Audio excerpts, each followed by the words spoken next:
we're at the point of the game where the level names don't even try. That was casual ties. That's not even a word.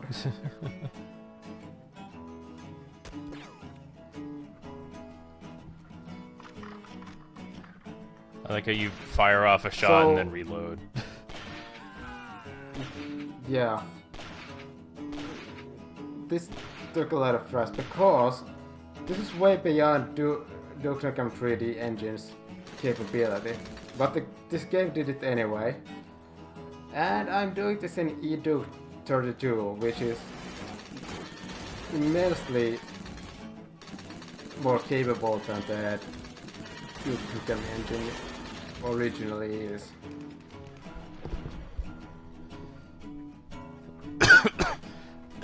So, these cores are camouflaged, and I have no idea about the developers they destroyed because that's not remotely convincing. I could camouflage a car better than that.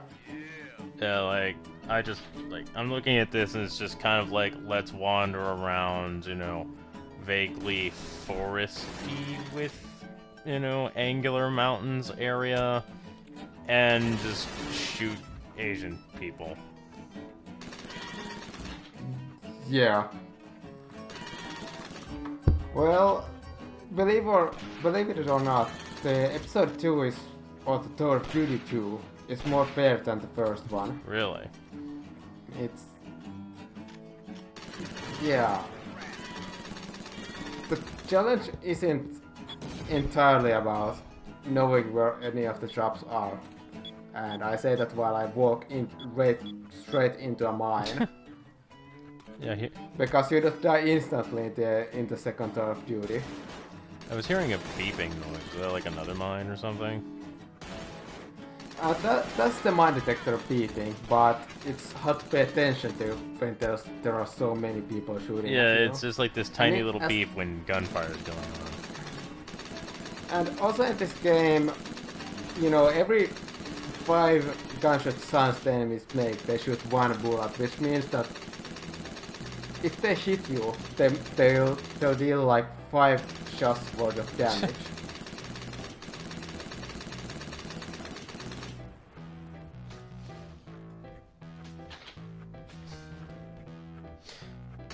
So hang on, does this M16 have a bipod on it? Well, this is M60. Excuse me, M60. Does have a bipod. All right, it's on. Like I only remember like I don't remember the graphic from the other gun particularly well, so I got confused. Well, this is a machine gun, and actually after the GIs removed the bipod from the machine guns because every barrel had a bipod attached to it, which means that every spare barrel, you know, which was usually Right. 1 or 2 extra barrels, meant that they had to carry 2 or 3 extra bipods. Yeah, I just like was looking at him. It's like, you know, the bipod doesn't achieve anything if you don't actually set it on a surface. It's just weight. Yeah, you know, the M60 is the Reaper in Duke Nukem. Mm-hmm. It's the exact same thing, except with different animation. And a much less interesting sound. Right. I do like that the ultimate weapon is the machine gun, but this game is not good enough to portray the M60. Okay, so why is there a US flag at this part where there's a bunch of dudes fighting? Oh, we're trying to save United States base or something, and these guys are going. The casual ties of, you know, kinship and country. You know, that would make sense if you had any sympathy for the soldiers in this game, because they're about as good as you'd expect from Duke Nukem engine friendly character. Mm-hmm. I'm pretty sure that they're just programmed to walk towards you and not do anything. Except for the medic that deals negative damage to you, which would mean that they heal you. Right. Just like classic Team Fortress. Oh, and see that I'm taking damage, and the only explanation is that there are guys that I can't really see from this distance, especially if I was playing this without E2. Oh jeez, I just noticed when you were crouching there, the plants aren't actually like properly snapped to the ground texture. They were hovering above the ground mesh. They're the same thing as any sprite in Duke Nukem. This is a Duke Nukem mod.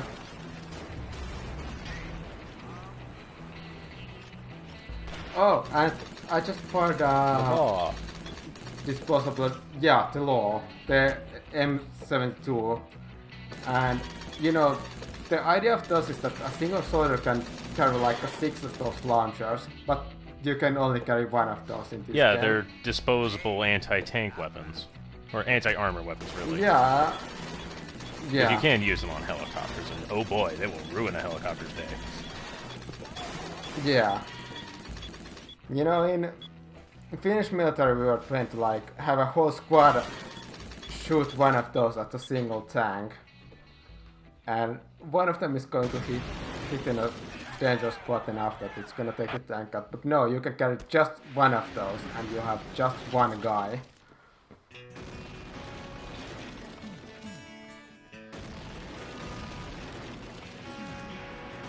Like, the face texture on this guy is just like the dopiest I'm not present. Okay, oh jeez, a mortar? And yeah, I'm trying to use it and I have no idea if it's even possible to hit the enemy with it. But do you realize where that medic sprite is from? Is the Duke texture adapted to it's the Duke sprite, but like done up badly and like with a face that's way less distinct. Yeah. And usually those radios call in airstrikes, but I couldn't even see any effect of the supposed H strike. So I just rush in.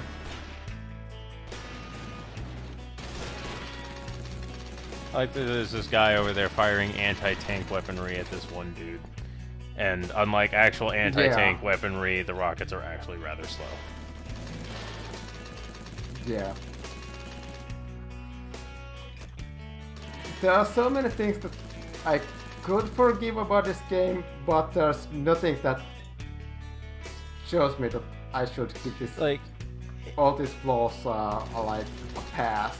Like, it's one thing to like have, redeemable guilt. It's one thing to have like explosive weaponry in a game like Duke Nukem or Shadow Warrior or whatever. It's like, oh yeah, you have this rocket, but it only actually it travels actually slower than a human does, just because like those are very clearly games. They're not supposed to be emulating realistic events or anything like that. But here, there's like, oh yeah, this is like this is like how it was. Let me tell you something. There was this a Doom mod that was supposedly Doom or simulation for American troops, and the officer that was involved in that project was the military advisor in this game. Oh good. So this game had some real authority on what could have been a realistic military simulator, but it's this game instead. Right. There's so little that I wouldn't call Duke Nukem mod. Why did that man explode? He was a suicide bomber. Of course. That's why. I'm sure that Viet can use suicide bombers, but I don't think they would like to do kill them. Oh, check this out. Do you realize what that was? That's That the was level Duke clear Nukem icon and- reskinned and has yeah, the fist slam animation cut out. Yeah, they have the animation. Oh, here's an aerial view of the next level, but why? Why bother this late? I thought that you like had encountered a bug and you were just like no clipping through the wall, just like or something No, like that. that was intended. Good grief.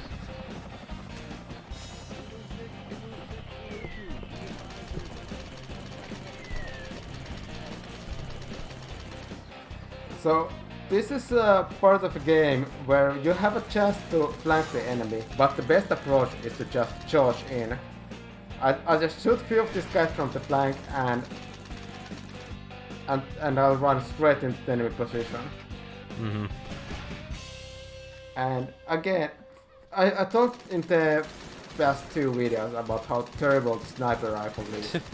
But it's literally the sprite of the weapon is just crosshairs. You have no zoom, and Right. and And like you have, it's just basically put just an strict- overlay that blinds your screen. yeah, yeah. It's not It actually gives a you the field of scope in view of- any Oh, way oh, capacity. that was a friendly jet. Thanks, friend. Just what I needed, friend. That happens a lot in this game. Oh, I imagine. It took me like 5 tries after that last one to get again this far. So now I'm just gonna shoot the grenades into the forest where I can't see because that's this game in a nutshell. Right.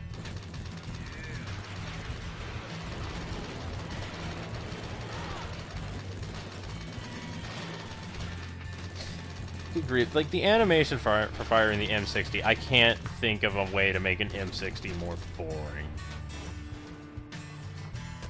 Yeah, you know in Predator, no, not Predator, Commando, I don't just, close the belt around his arm and shoots the gun, and that should be this animation, except they just couldn't pull it off. They did everything wrong. Yeah, if you want to emulate Commando, you need to be picking up a phone booth with a man in it. Yeah. That's my favorite Arnie let's film. not I'm be just gonna say that right now. Primarily for that one moment.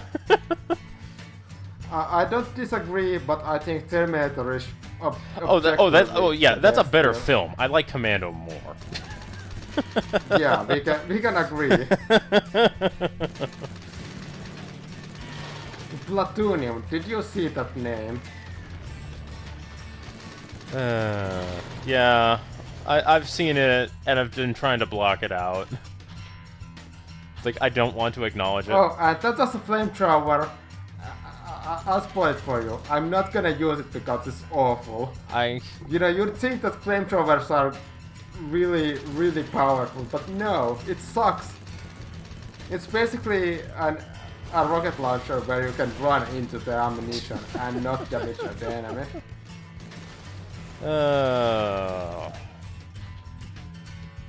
Quality assurance testing. What's that? You can't expect a mod team to make a good game like Tripwire, who made Rising Storm 2.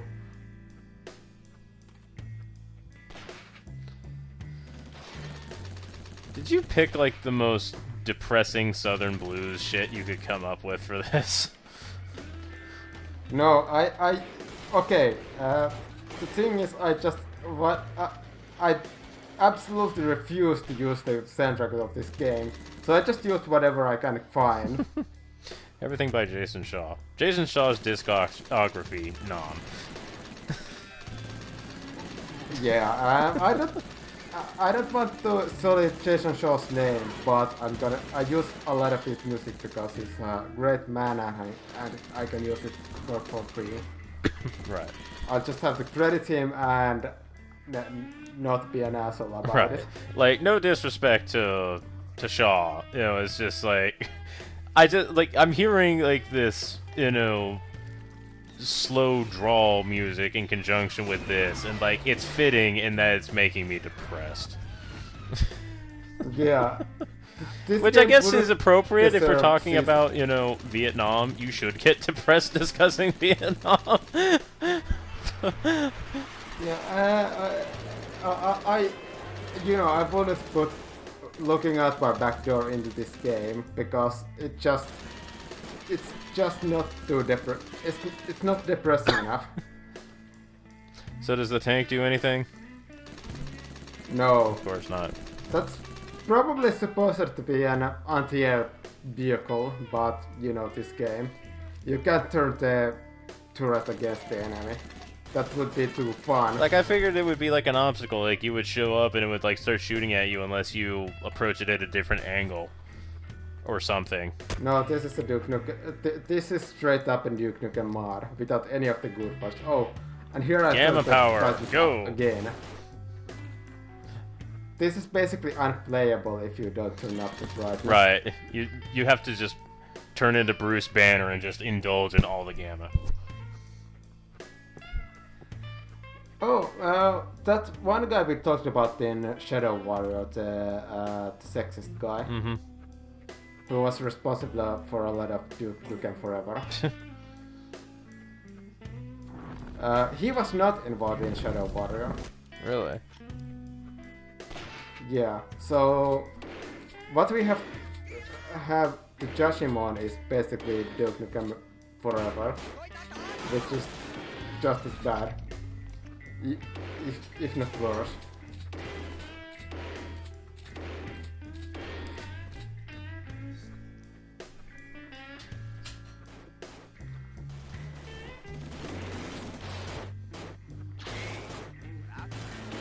So this place is also a pain in the ass if you don't know exactly what you're doing. You just have to get in cover and shoot everything and act like this is not a Vietnam War.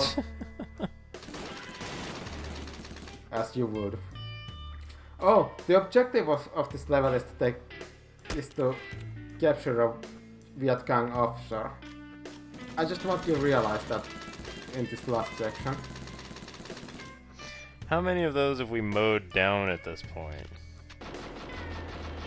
Probably none, because this game doesn't distinguish between soldiers and officers.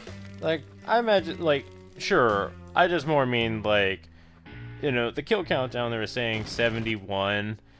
You cannot get me to believe that there are 71 just soldiers that are just walking around without, you know, a CO or at least an immediate officer. You're thinking too hard. This level is Shodan in Saigon, and this is the only place in the whole game that has any reference to a real place or an event or a time.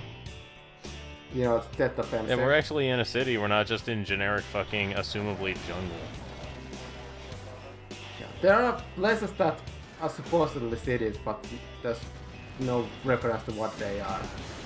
And that APC had a gunner, and in its line of fire there were 2 corpses. That's like the only time in the whole game where you can see evidence of other Americans doing anything. Right. Because, you know, the message you want to convey, you know, in a game about the Vietnam War is that the United States military is fucking worthless. Except for the super soldiers. Uh-huh. You are like brushed under the rug because they are not very important. You know, this game teaches us to disrespect the Vietnam War veterans because they were not super soldiers.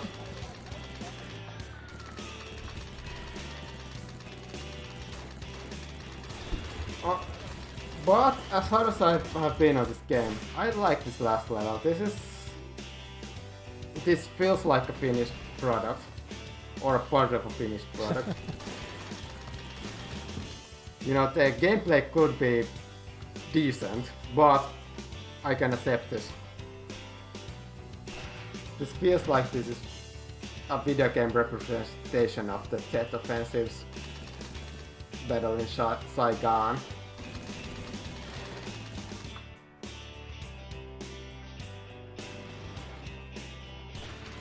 Dodge a rocket. Right, as you do. Indeed.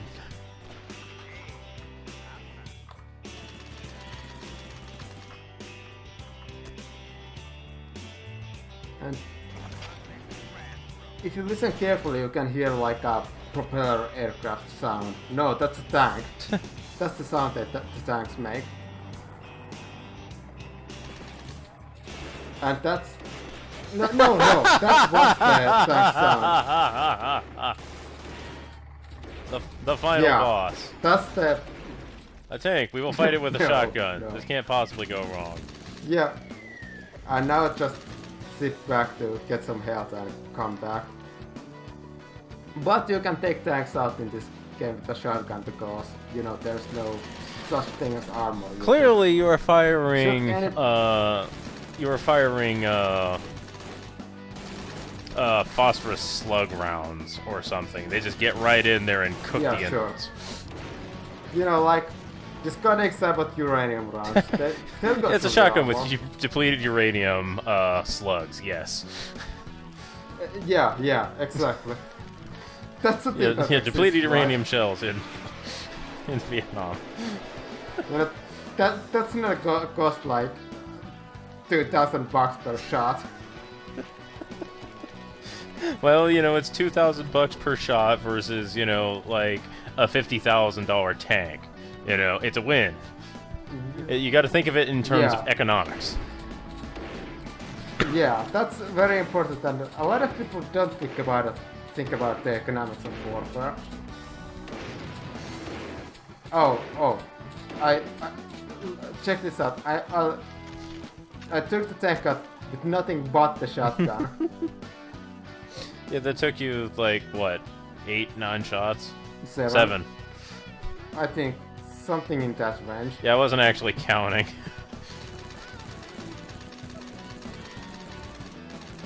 Oh, and here you get a law. Yeah.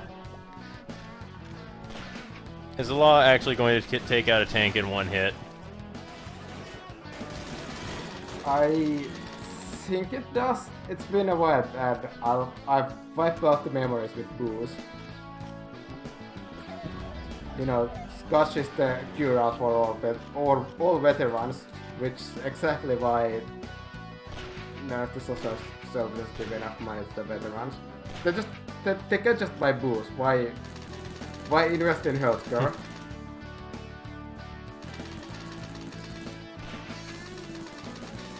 This part is actually a pain in the ass if you don't know what you're doing, and I cut out like 5 attempts of this. Right.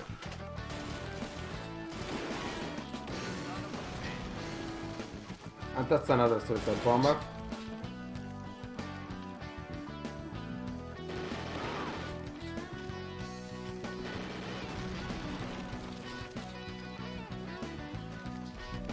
And I'd like to point out that in the key 7, which is, you know, right after the rocket launcher key, you have both the sniper rifle and the grenade launcher under the same key, because this is a Duke Nukem mod. Right. And they get... Oh, and here's a completely unnecessary sequence. The Air Force comes in now, bombing, you know, the backyard of the embassy. Because, you know, you'll want to drop the bombs.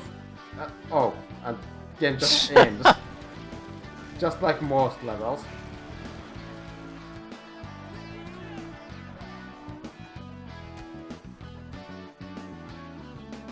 And here's the list of people to blame. Yeah, none of these are names I recognize, and I'm honestly happy about that. Yeah, exactly.